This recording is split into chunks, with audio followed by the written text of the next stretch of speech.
Okay, so let's dive into Lois Lowry's The Giver. We're talking about a world that's supposed to be perfect.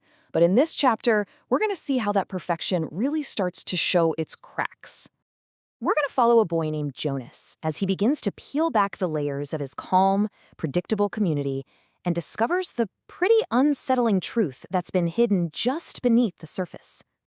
You know, the first crack in Jonas's world of sameness isn't some big idea or revelation. It's something he actually sees. It's this fleeting, vibrant perception that he just can't ignore. And this contrast is literally the crack forming in his reality. I mean, just imagine for a second. Your entire world is just a flat, hueless shade. And then all of a sudden you see these brilliant flashes of color.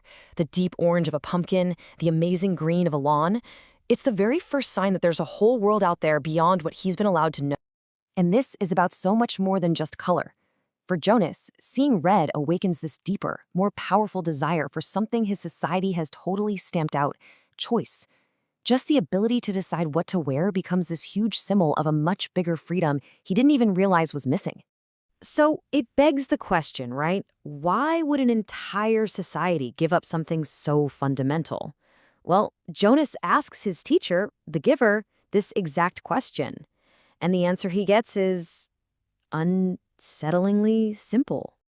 The giver's reason is as simple as it is powerful. It's all about the fear of making a mistake. What if you chose wrong? The entire foundation of their community is built from the ground up to prevent that from ever happening. And when you look at the big stuff, Jonas actually starts to see their logic. He even kind of laughs at how absurd it would be to let people choose their own partner or their own job. The potential for absolute disaster seems overwhelming. So here it is, the big trade-off. Their society has traded freedom for safety, and it's a deal that Jonas, on an intellectual level, accepts. But at the same time, he feels this deep, irrational anger about it. He agrees it's much safer, but he just can't shake the feeling that something vibrant and essential has been lost. But that whole intellectual understanding, it's about to get completely shattered. Jonas is about to receive a memory so real, so raw, it's going to destroy the sterile safety of his world for good. So the giver transmits a memory of something that doesn't even exist anymore in their world. Elephants. All of a sudden, Jonas is in this hot, unfamiliar place. He hears the crack of guns, he watches men butcher this incredible creature, and he's just overwhelmed by the color red, the real visceral red of blood. And this is what reveals what's truly been lost.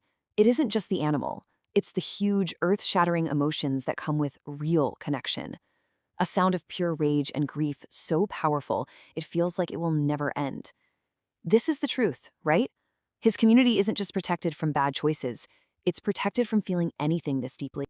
So now Jonas is armed with this powerful new awareness of color, emotion, and life itself, and he has this urgent need to share it with someone.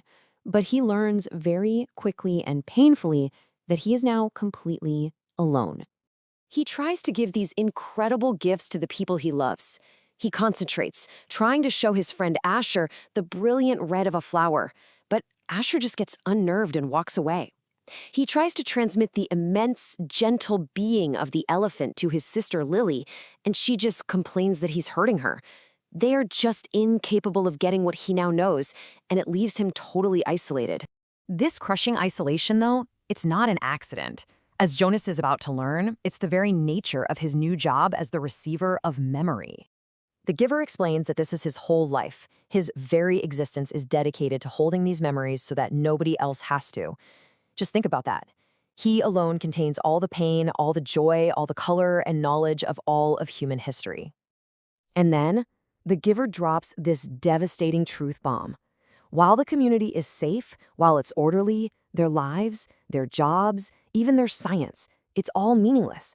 Without the context of real human experience, of love and pain and history, they're all just going through the motions.